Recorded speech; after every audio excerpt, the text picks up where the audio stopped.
Buenos días, buenas tardes, queridos y queridas estudiantes. Bienvenidos a otro video más acá en su canal Mundo Física Chile. En esta oportunidad vamos a tratar, ¿cierto?, la continuación del video anterior, que como vimos, ustedes vieron, el video fue bastante corto, el video anterior, pero en esta oportunidad va a ser un poquito más largo en principio el video. Esperemos que no, esperemos que sea del tiempo regular, que siempre son los videos en general, acá en el canal. Y vamos a trabajar con el concepto de presión que vimos al final del video anterior y ahora vamos a hacerlo variar, ¿ok? La presión puede variar. Por ejemplo, acá tenemos un submarino, acá tenemos personas subiendo un cerro. Cuando los submarinos descienden hacia las profundidades del mar, no tienen que hacerlo muy rápido. ¿Por qué? Porque la variación de presión, si es muy alta, puede contraerse el submarino, ¿verdad? Y puede inclusive hasta explotar el submarino por los cambios bruscos de la presión. Sea, que los submarinos tienen que bajar lentamente o ascender lentamente hacia la superficie. ¿Ya? Por ejemplo, no sé si fue el año pasado, el 2023, o fue el 2022, pasó lo de este submarino que prácticamente colapsó adentro. ¿Ya? Creo que fue el año pasado, el 2023. ¿Ok? Y fue exactamente por eso también, por una falla dentro del submarino y también por los cambios de presión que también podía haber experimentado. Cuando yo subo un cerro, pasa exactamente lo mismo. Yo no puedo ir a un cerro subiendo alegremente corriendo, porque lo que va a pasar es que mis pulmones también se van a empezar a contraer y me va a faltar el aire, ¿ya? Entonces, yo no puedo subir corriendo un cerro porque prácticamente mis pulmones no es que vayan a estallar mis pulmones, como en el caso del submarino, pero sí mis pulmones van a poder tener un problema mucho más grave, ¿cierto? Y probablemente quizás requiera algún trasplante de pulmón o cosas así. Entonces, en ese aspecto también, por ejemplo, si yo quiero subir un cerro o quiero bajar un cerro, tengo que hacerlo también lentamente y eso es porque los fluidos pueden variar, ¿ok? La presión en este caso puede variar cuando tenemos dos niveles, ¿verdad? Dos posiciones, digámoslo así, en el mismo fluido. Ahora, ustedes dirán, pero el submarino no es un fluido y la persona no es un fluido, pero tenemos el agua involucrado que ejerce una variación de presión en el submarino y tenemos el aire o la presión atmosférica que también ejerce un cambio en los niveles de presión dentro de la persona también. Entonces, en este caso vamos a ver cómo la variación varía, o sea, perdón, cómo la presión, perdón, varía en función del tiempo o cómo está variando generalmente. Obviamente en este caso cuando está en reposo. Más adelante vamos a ver la ecuación de Bernoulli, ¿verdad? Cuando en este caso varía o está en movimiento en el fluido. Acá está en reposo. Ahora, para eso vamos a suponer una situación hipotética, que ya lo hablé un poco en el video anterior. Vamos a suponer un recipiente abierto, ¿ok? Que tenemos aire y agua. Obviamente me importa el agua. Y tenemos los niveles que están abajo del cero. Ahí tenemos, por ejemplo, el I igual cero. Digo I porque hablamos del eje vertical en este caso. Podría ser cualquier letra, ¿ok? Pero vamos a dejarlo con I, que es el nivel que ustedes generalmente más conocen dentro del plano cartesiano generalmente, que I generalmente es el vertical. ¿Ok? Y dentro de este recipiente, ahí ustedes pueden darse cuenta que tenemos un cubo, ¿ok? Pero el cubo está compuesto del mismo material del fluido que está dentro. En este caso, si dentro del recipiente hay agua, este cubo va a ser de agua. Ahora, ustedes me dirán, ¿cierto? Y tendrán su duda, su inquietud. ¿Cómo voy a tener un cubo de agua? Un trozo de hielo. No, el hielo tiene una densidad distinta al agua, ¿ok? La densidad del hielo es un poquito más baja. Por eso que el hielo flota en el mar, ¿ok? Entonces la densidad del hielo es más baja. ¿Por qué un cubo de agua? Esto para asumir dos posiciones dentro del mismo fluido, ¿ok? Para asumir una posición I1 o Y1 y una posición I2 o Y2, ¿verdad? Entonces, acá tenemos las dos posiciones, donde están las flechas acá. Están las posiciones uno y 2 dentro de este fluido, en este caso dentro del agua. ¿Ok?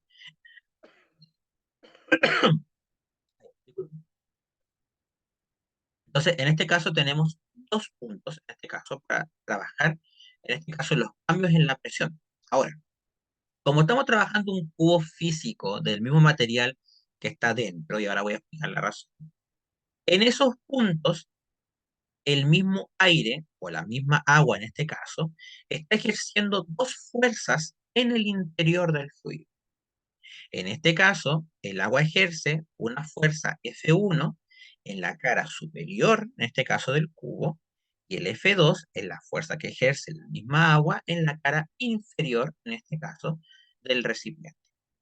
Y también, como el cubo es un cubo físico, digámoslo así, también experimenta una fuerza de gravedad, que es la fuerza natural de gravedad que va a estar en todos los cuerpos que nosotros conocemos.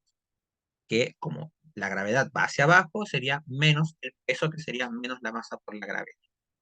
Ok, teniendo eso en cuenta, como el fluido está en reposo, este cubo tiene que mantenerse en reposo, lo que significa que para que esté en reposo me tengo que ir a los principios de Newton, que vimos en videos anteriores, ¿verdad? En el canal, y aplicar el primer principio de Newton.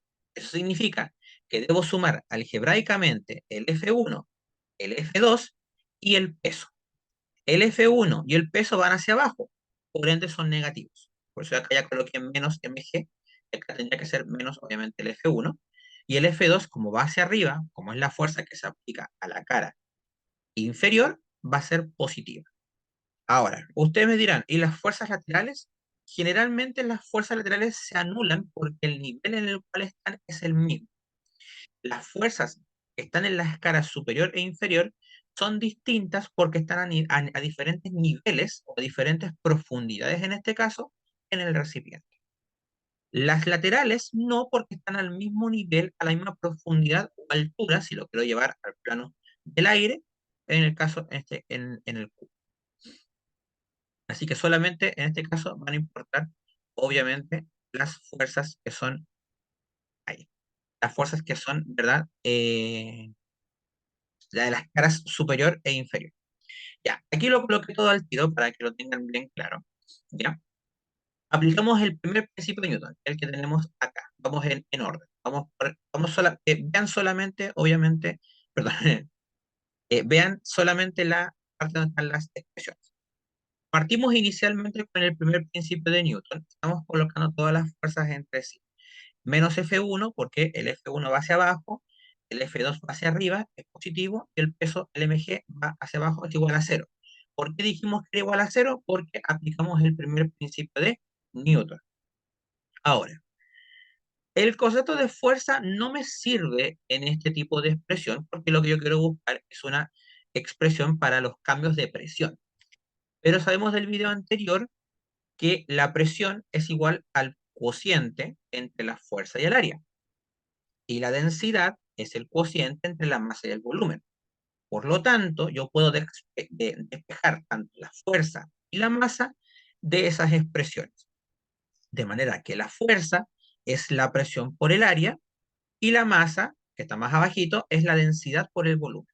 Ustedes van a las expresiones de presión y densidad y despejan la fuerza y la masa respectivamente, van a obtener esas expresiones. La fuerza es la presión por el área y la masa es la densidad por el volumen. Ahora bien, ¿por qué no le coloco A1 y A2? Porque el cubo es exactamente idéntico. Por ende, la área superior es igual a la área inferior. Por ende, la área es la misma. El cubo es el mismo, prácticamente. Pero la presión es distinta porque la presión se asume a diferentes profundidades o a diferentes alturas. La masa es la densidad por el volumen, y eso no está cambiando. Es la densidad, en este caso, del agua, en este ejemplo, por supuesto, y el volumen, en este caso, del cubo. Como el volumen, ¿verdad?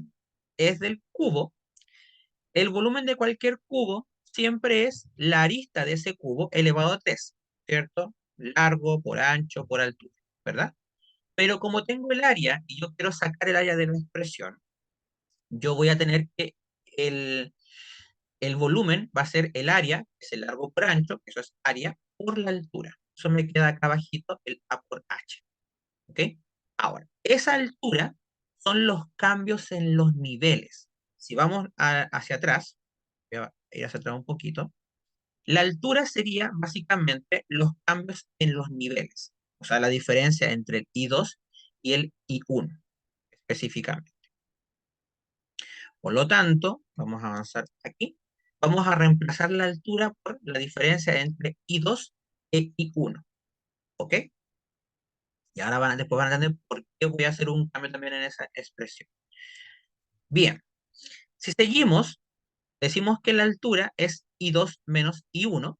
Las áreas que están en los tres términos se van a simplificar en este aspecto, porque si yo factorizo el área en los tres términos, lo paso dividiendo, 0 dividido en área es 0. Por lo tanto, no hay mayor problema con eso, y es la razón por la cual dejamos todo expresado en términos del área.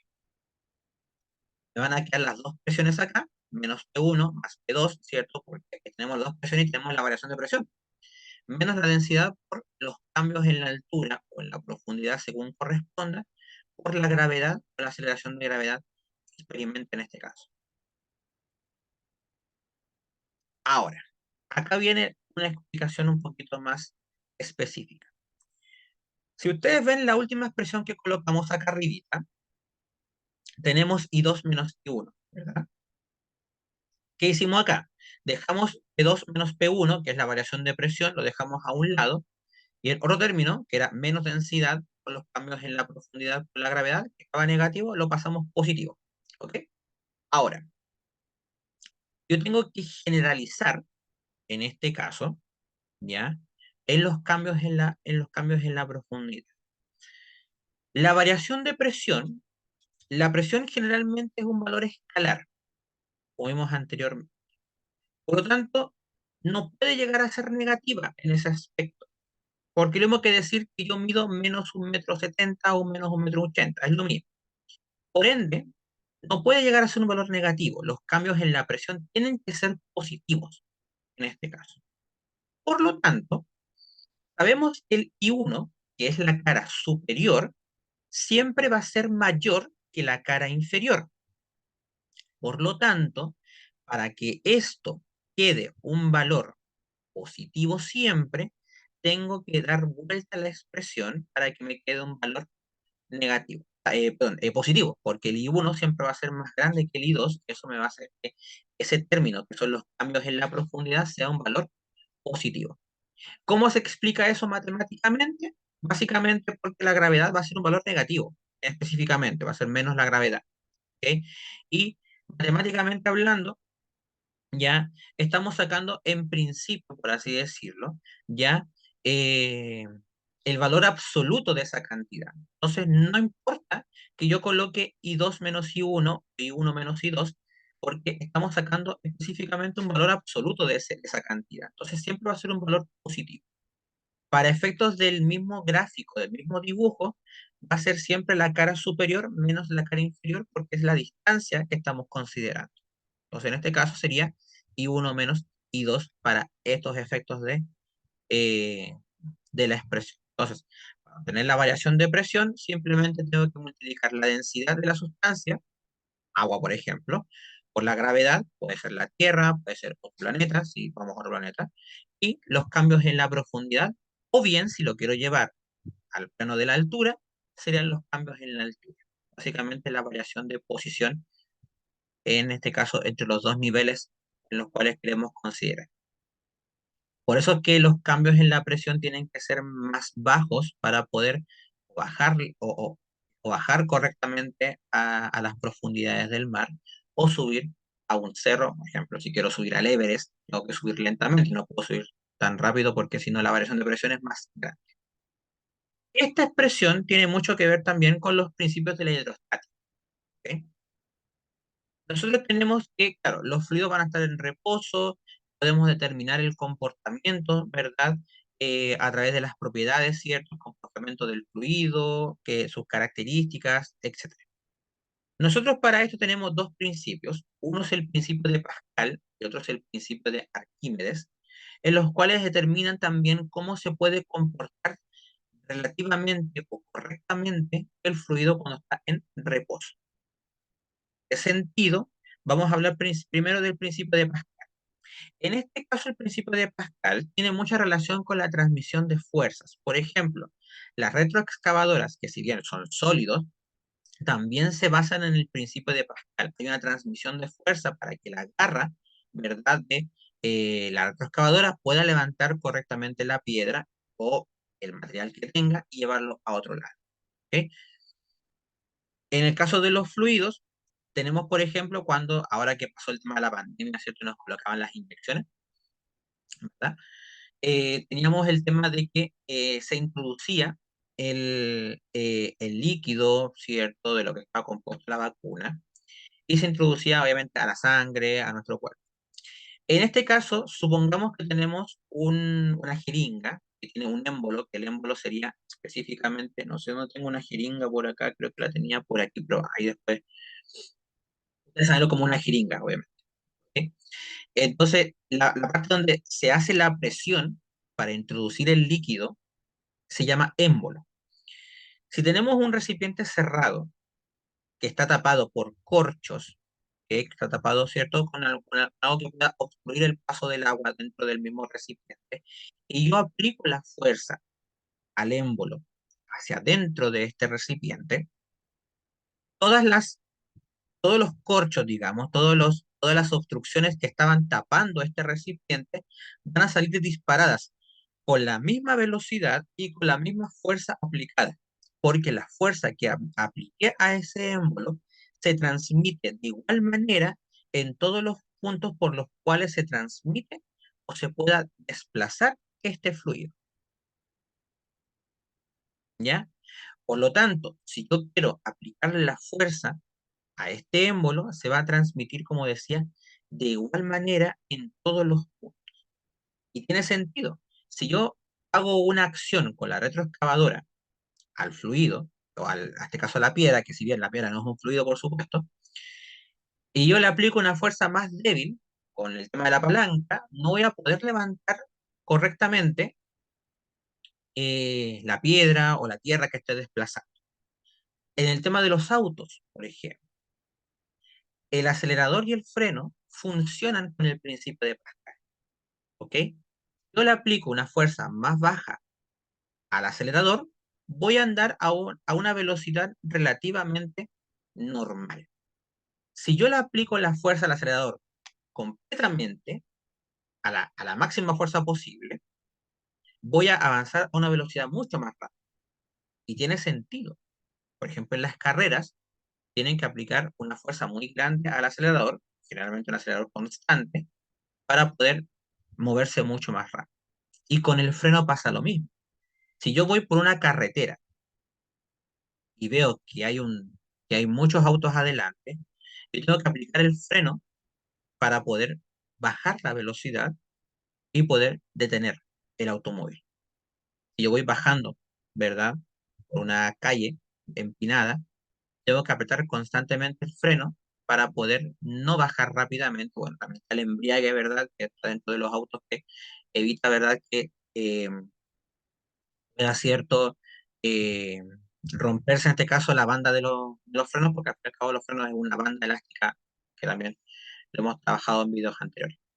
Entonces, en el caso de los frenos también funciona. Si yo aplico el freno de golpe, voy a frenar de golpe porque la transmisión de fuerza va a ser más grande y el motor, y el motor, ¿cierto? Va a experimentar un cambio brusco en la velocidad, inclusive se puede hasta quemar el motor, o inclusive hasta romperse el mismo freno. ¿Ya? Cuando vemos, por ejemplo, en las películas que el freno se rompe, ¿verdad? Y que no podemos detener el automóvil, etc. En este caso, el principio de Pascal tiene que ver con la transmisión de las fuerzas, en este caso en un fluido. ¿Bien? Se transmite de igual manera como vemos ahí en el dibujo. ¿Cómo podemos expresarlo? Bueno, ahí tenemos, ¿cierto? Ya en estas prensas hidráulicas, también, por ejemplo, en muchos videos en YouTube de las prensas hidráulicas, tenemos esta máquina que puede aplastar los objetos, eso también es una transmisión de fuerza. ¿Ok? Hay algunos videos, por ejemplo, que muestran realmente cuántos newtons se están aplicando a a ese cuerpo, digamos, a ese objeto. ¿Qué dice el principio de Pascal? Si se aplica una presión externa, una fuerza externa a un fluido confinado, un fluido que está atrapado en un recipiente, la presión en todo punto del fluido aumenta por dicha cantidad. ¿Qué significa?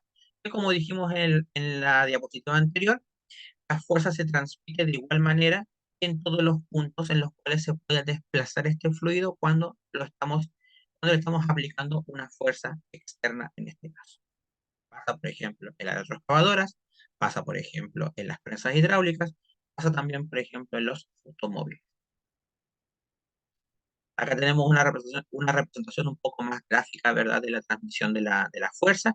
Acá estamos aplicando una fuerza a este émbolo de área A y, y aquí lo estamos transmitiendo por un vaso comunicante, que al fin y al cabo un vaso comunicante es cuando unimos dos recipientes por un conducto, que es, es como también funcionan los niveles, que son estas máquinas que usan los albañiles, ¿ya? Para ver que está bien nivelado, ¿verdad?, la construcción en este caso. ¿Ok? Y se transmite hasta otro recipiente de área A también, en este caso AB, esta es AA, y se transmite proporcionalmente al tamaño de ese recipiente. Por eso es que aumenta de la misma forma. Esta es la que se llama la ecuación de presas hidráulicas, que trabaja con que, como son vasos comunicantes, la presión en ambos recipientes tiene que ser la misma. Lo que cambia es la fuerza aplicada y obviamente el área que tiene cada recipiente. Entonces, acá tenemos que el PA, ¿cierto?, que es la presión que experimenta el fluido en el recipiente A, tiene que ser igual a la presión en el recipiente del recipiente B, en este caso. Pero las fuerzas y las áreas son diferentes, ¿ok? Porque al ser vasos comunicantes, porque están comunicándose a través de un conducto, se unen a través de un conducto, la presión tiene que ser exactamente la misma. Ahí tenemos el principio de Pascal.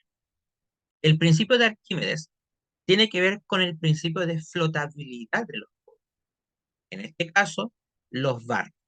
Uno siempre se pregunta por qué un trozo de metal, un pequeño trozo de metal, una piedra o no sé, una caja pequeña de metal se hunde en el mar.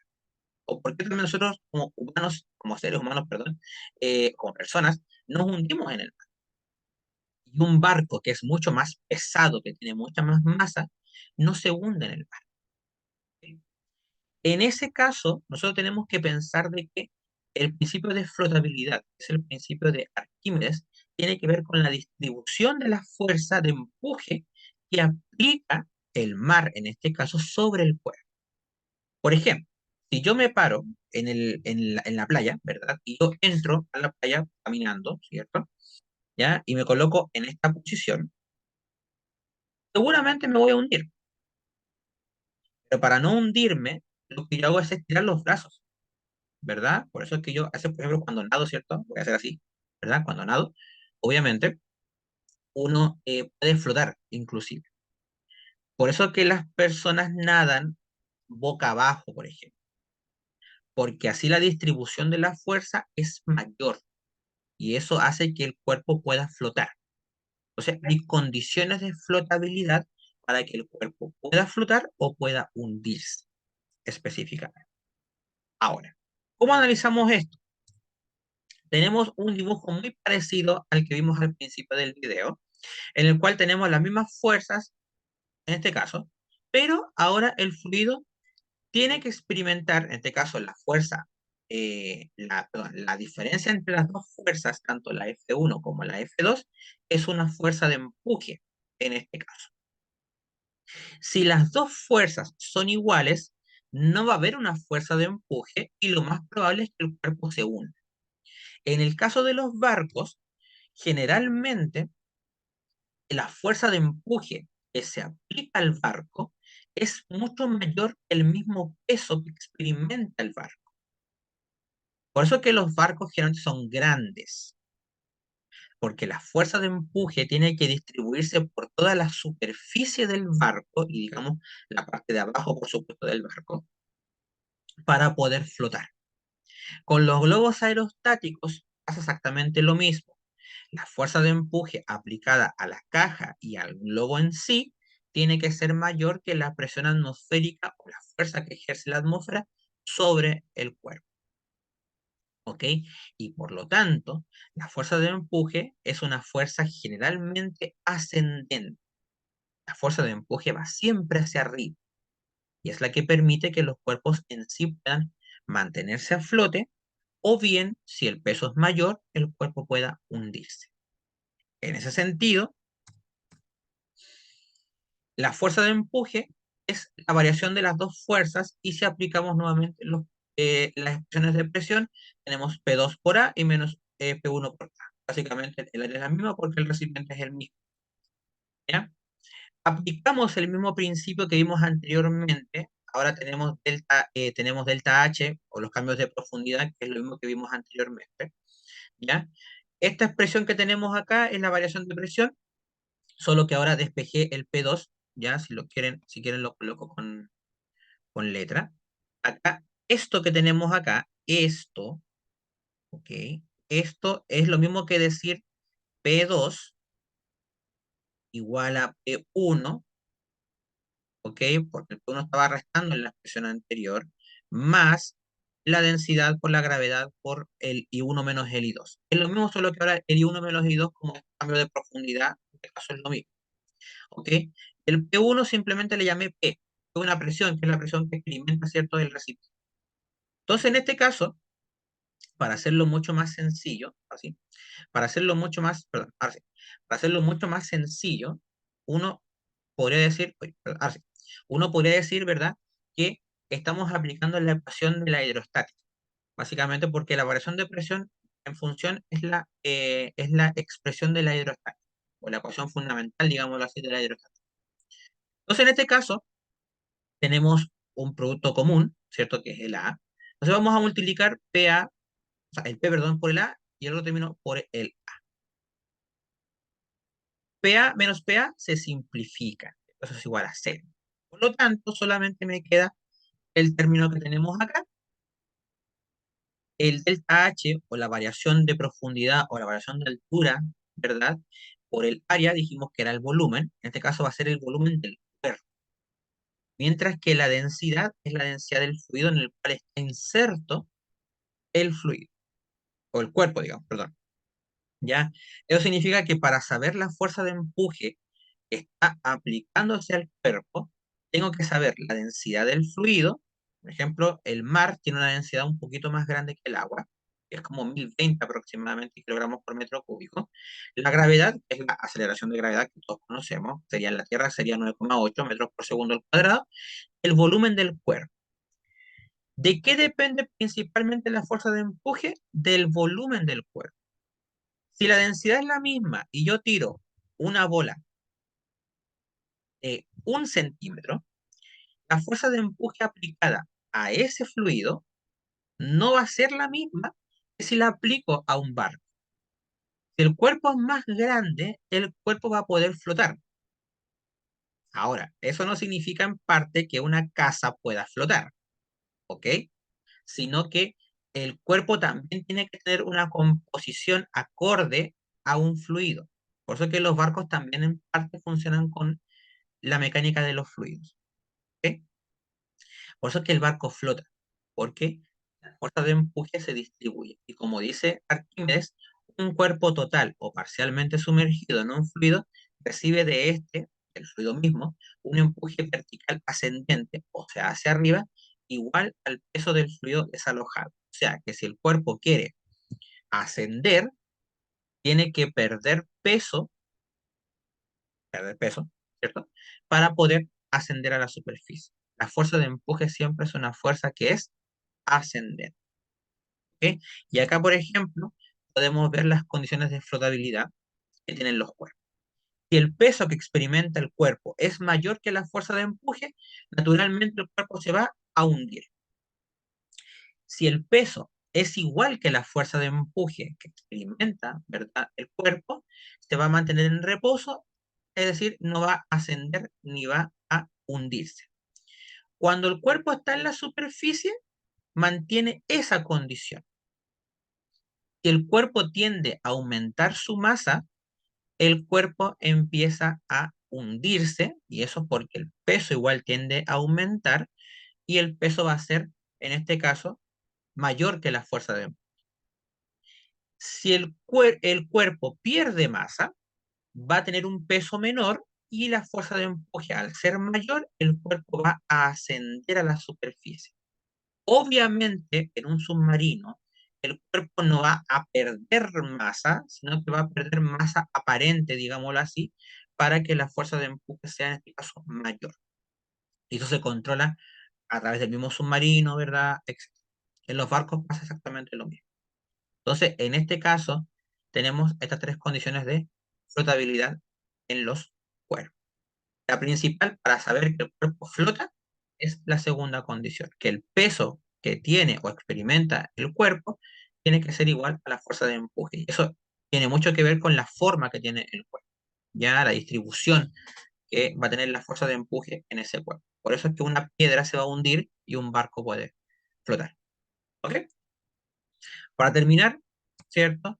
¿En qué consiste el principio de Pascal? Bueno, en la transmisión de fuerzas, también vimos, por ejemplo, de que la presión puede cambiar, así que en el caso del principio de Pascal la presión se mantiene constante porque son vasos comunicantes y la presión y las fuerzas se pueden, en este caso, transmitir proporcionalmente al tamaño del recipiente. ¿Cómo es posible aplicar el principio de Pascal a la vida cotidiana? Bueno, déjenos en los comentarios a ver qué otras aplicaciones que vimos, por ejemplo, acá en el video, se puede aplicar el principio de Pascal. Vimos el caso de la jeringa, la excavadora, la prensa hidráulica, el automóvil con el acelerador y el freno. ¿Qué es la fuerza de empuje? Es la fuerza que aplica un fluido, ¿verdad?, sobre un cuerpo que está total o parcialmente sumergido, ¿verdad?, en un fluido, en este caso en el recipiente, porque es una fuerza ascendente, siempre la fuerza de empuje va hacia arriba. ¿En qué consisten las condiciones de flotabilidad? Bueno, son las condiciones que permiten que un cuerpo pueda hundirse, mantenerse a flote o pueda ascender hacia arriba, por supuesto. ¿Ya? Así que nada más, espero que este video es un poquito más larguito, no tanto por supuesto, pero espero que les haya servido para trabajar bien lo que estén viendo en sus clases. Obviamente en el canal hay videos en los cuales se trabaja con la fórmula, se resuelven ejercicios y ustedes también en esta reproducción, ¿verdad? Lo pueden encontrar con el título de ejercicio y el título obviamente asociado a ese tipo de ejercicio. Y que nada más, nuevamente me despido en este canal Mundo Física Chile. Muchas gracias por el apoyo como siempre y nos vemos en otra oportunidad. Hasta la próxima.